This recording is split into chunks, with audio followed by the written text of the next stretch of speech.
Yan talaga, walang makakasira kay Maine Mendoza at Alden Richards kahit ano ang gawin nila.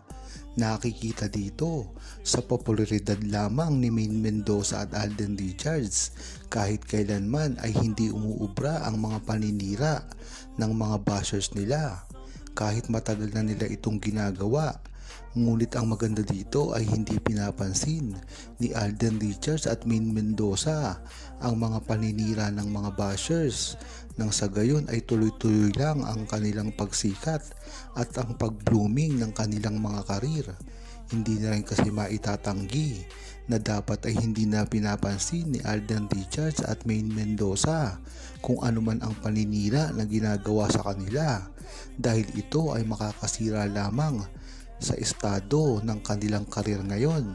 Alam naman natin na si Alden Richards at Maine Mendoza ay napakaganda ng itinatakbo ng kanilang mga karir, lalong-lalo na si Alden Richards na napakaraming proyekto ang ginagawa ngayon. Bagamat si Maine Mendoza ay sa Itbulaga lamang nakikita, ngunit pagdating naman sa business ay hindi mo maikakaila na napakaraming business din ni Maine Mendoza at ito ay napakalaki. Hindi naman makakanda-ugaga si Maine Mendoza kung gagawa siya ng pelikula at teleserye, dahil sa dami ng business niya ay siya rin ang nagpapalakad nito.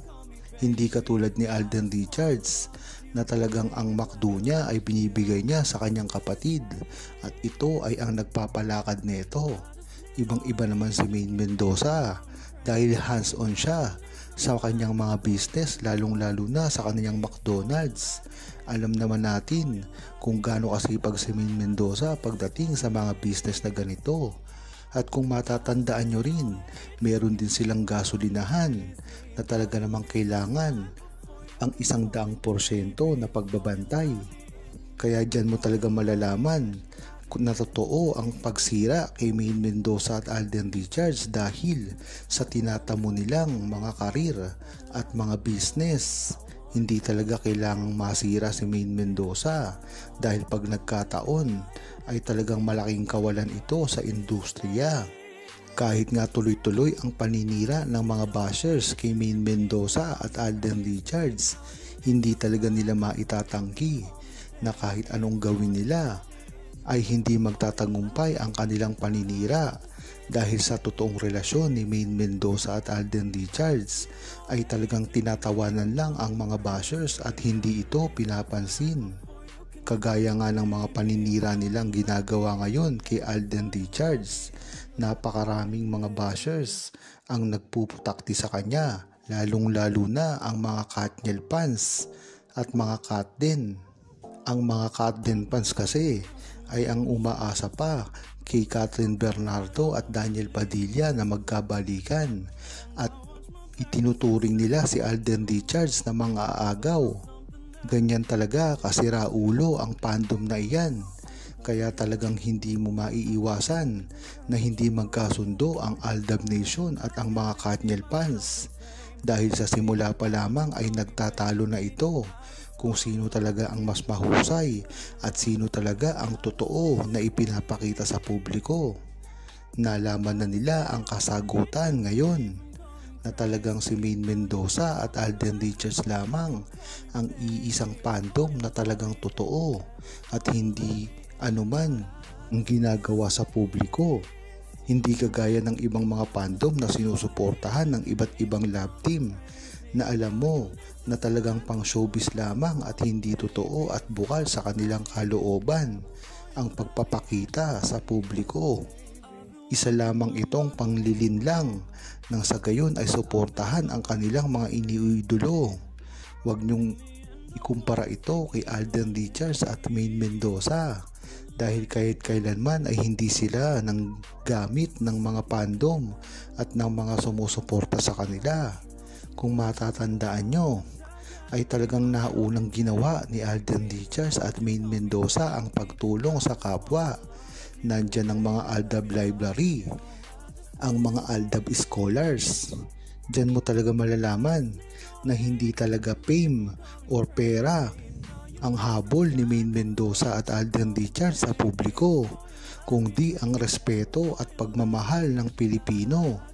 Diyan mo malalaman na kung bakit talaga tinalo ni Alden Richards at Maine Mendoza ang iba't ibang fandom kahit saan pa magpunta. Kahit pa magsama-sama sila sa iisang show ay tinalo ni Alden Richards at Maine Mendoza ito. Kaya kung tatanungin nyo ang buong Aldab Nation ay walang regret at masaya talaga sila na si Alden Richards at Maine Mendoza ang kanilang sinuportahan. Pinagkaguluhan nga si Alden Richards sa isang mall na ginanap dahil sa pagpapromote. Ngunit isa sa mga Aldab Nation ang nagbunyag na dito raw ay nagmamatsyag tila si Maine Mendoza.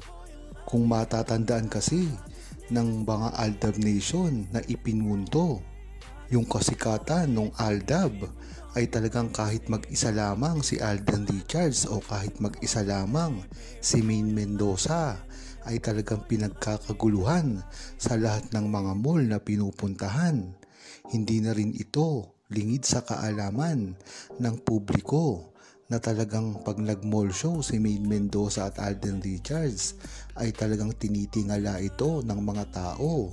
Kahit hindi pa parte ng Aldab Nation ay talagang sinusuportahan si Alden Richards at Maine Mendoza kahit saan man sila magpunta. Ang nasabing Aldab Nation na nakakita dito ay agad namang nagkubli si Maine Mendoza para daw hindi mabaling ang atensyon sa kanya.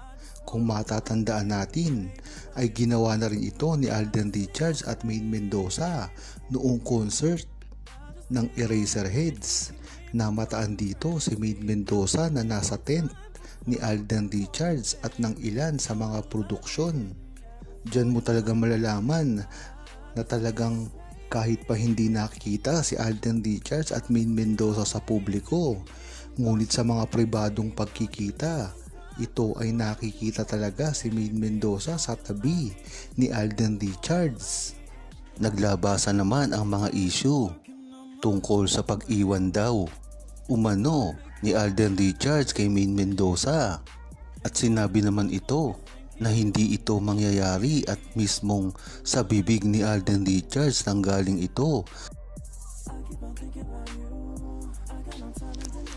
Huwag kalimutang mag-subscribe, comment at i-like ang video na ito. Thanks for watching!